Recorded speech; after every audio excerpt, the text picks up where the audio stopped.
माशाल्लाह काका बहुत गोरा है, या काका जरा काले रंग का है। और अगर वो बच्ची हो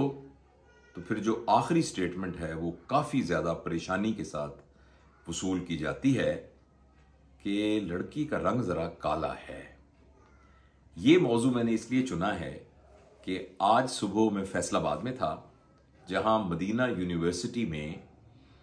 डर्मेटोलॉजी डिपार्टमेंट और डर्मेटोलॉजिकल साइंसेज के ज़ेर एहतमाम एक इंटरनेशनल कॉन्फ्रेंस थी।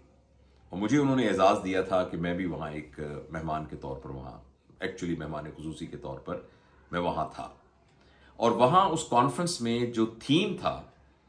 जिल्द की बीमारियों और उनके इलाज के बारे में जदीद तहकीक के साथ साथ ये अहम मौजू था कि जिल्द का रंग कैसे मुआशरे में रवैयों की तश्कील में एक अहम किरदार अदा करता है। उस सिलसिले में इस साइंटिफिक कॉन्फ्रेंस में अंग्रेजी डिपार्टमेंट और ह्यूमैनिटीज के प्रोफेसर्स भी आए हुए थे और उन्होंने बहुत ज़बरदस्त मकाले पढ़े। और एक मकाला मलेशिया के एक प्रोफेसर साहब ने भी पढ़ा, जिसमें उन्होंने पूरा एक बैकग्राउंड बताया कि कैसे जिल्द की रंगत पूरे मुआशरे के रवैयों को तय करती है। तो हमारे यहाँ तो गोरा रंग और काला रंग और इसकी बुनियाद पर जॉब में सिलेक्शन, इसकी बुनियाद पर बच्चों की शादियों के फैसले, ये सारी बातें जो हैं वो हमारे मुआशरे में होती हैं। और इसका अगर हम तारीखी पस मंज़र देखें तो मुझे आज मेरे इल्म में इजाफा हुआ कि जिस इलाके में हम रहते हैं, जो कि बर्रे सगीर का इलाका है, यहाँ कुछ हजार साल पहले काले रंग को गोरे रंग पर फौकियत हासिल थी। नैन नक्श ठीक हों तो जो सांवले रंग का लड़का, सांवले रंग की लड़की, औरत और मर्द, तो वो ज्यादा सुपीरियर समझे जाते थे।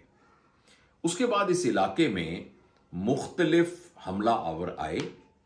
और जो लोग शुरू शुरू में आए, जैसे सिकंदर आया तो वो यूनान से आया और वो फेयर कलर का था, निस्बतन गोरे रंग का था, और उसके साथ जो फौज थी वो गोरे रंग की थी। उसने यहां हुक्मरानी तो नहीं की, वो यहां से चला गया, लेकिन उसके बाद जितने सेंट्रल एशियन स्टेट्स में से हमारे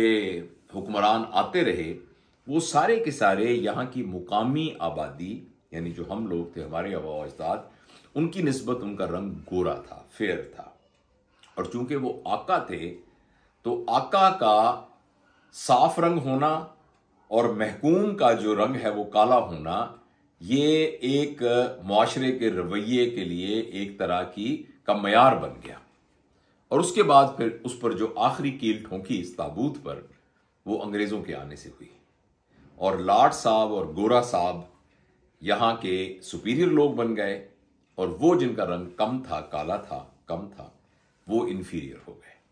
और इसी तरह दुनिया के अंदर वो अकवाम जिनके गोरे रंग थे वो हाकिम हुए। और चूंकि वो अफ्रीका के लोग जो कि सेहत में, अपनी जिस्मानी साख्त में मगरिब के जो अकवाम थी उनकी निस्बत ज्यादा मजबूत थे, मगर चूंकि वो महकूम थे, लिहाजा काला रंग होना एक तरह की एक कर्स बन गई।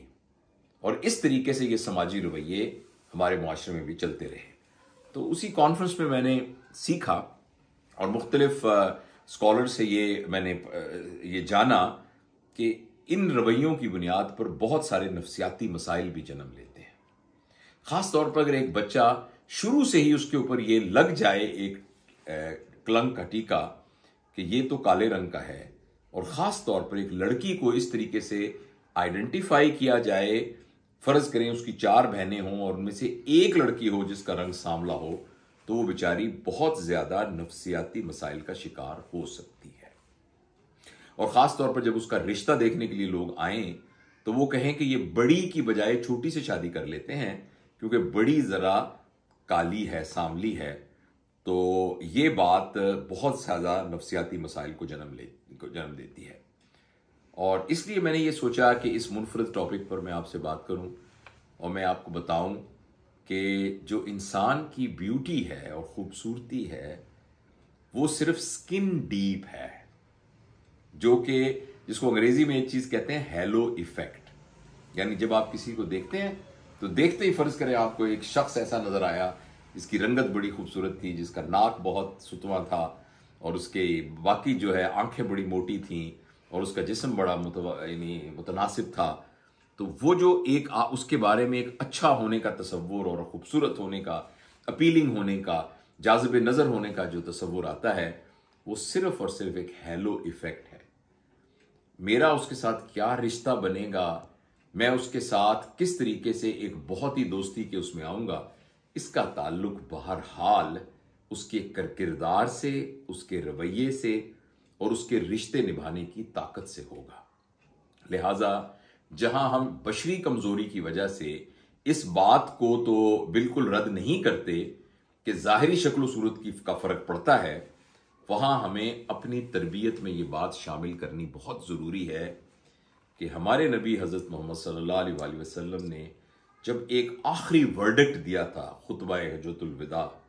उसमें बुनियादी तौर पर एक बात कही थी कि आज से गोरे को काले पर और काले को गोरे पर कोई फौकियत नहीं है। फौकियत की बुनियाद तकवा है। और इस बात को अगर हम फैलाएं तो वो शख्स जो बाकिरदार है, वो शख्स जो काबिल एतबार है, वो शख्स जो सच्चा है, वो शख्स जो रिश्तों को निभा सकता है, रिश्तों के लिए कुर्बानी दे सकता है, ये वो शख्स है जिसके जो के बरतर है, ये वो शख्स है जो बेहतर है। तो लिहाजा हमें